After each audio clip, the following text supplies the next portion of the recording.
Pag-usapan natin isa sa mga most commonly debate if Jesus Christ is true.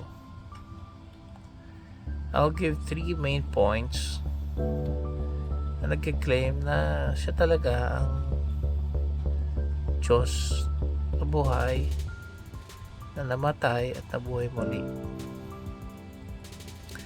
So, number 1, ang statement dito na I am. So sa Biblia, gumamit si Jesus ng mga salitang para sa Diyos lang dapat.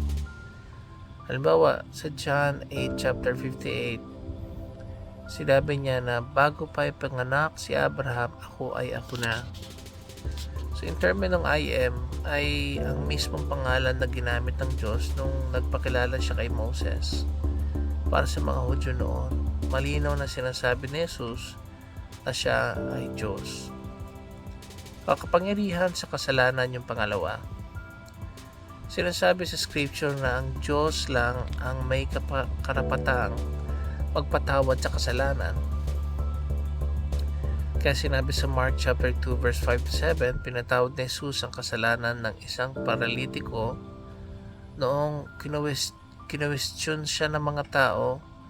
Pinutunayan niya ang kanyang authority sa pamamagitan ng pagpaling sa lalaki.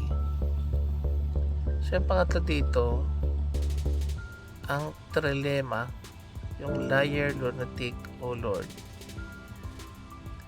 May sikat na argument si C.S. Lewis, kung kilala natin siya, dahil sinabi ni Jesus na siya ay Diyos, tatlo lang ang pwede magpagpilian. Una, yung liar. Nagsisinungaling siya, pero ang hirap paniwalaan nito dahil sa ganda ng mga turo niya. Pangalawa, lunatic. Baliw na siya at akala niya lang Diyos siya.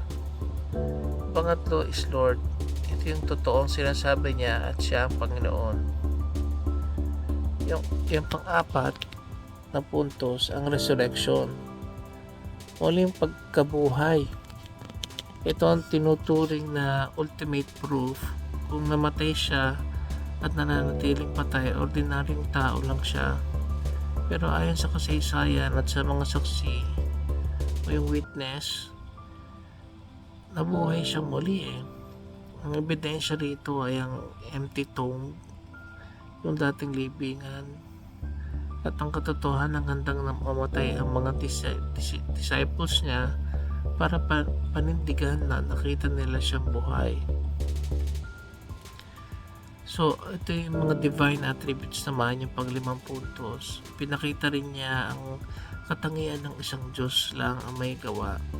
Control sa nature. Kung nabasa nyo sa Biblia, yung pinatigan niya ang bagyo, sa creation, nagparami siya ng tinapay at isda nung pinulang sila, nung sila'y naglalakbay. Victory over death, nagpabuhay ng mga patay gaya ni Lazarus. So dito, sa huli, ang proof na ito ay nangangailangan din ng pananampalataya para sa mga naniniwala. Ang buhay at mga gawa ni Jesus ay sapat ng resibo na siya ay hindi lang basta propeta, kundi siya talaga ay tunay na Diyos na nagkatawang tao. So yun lang po.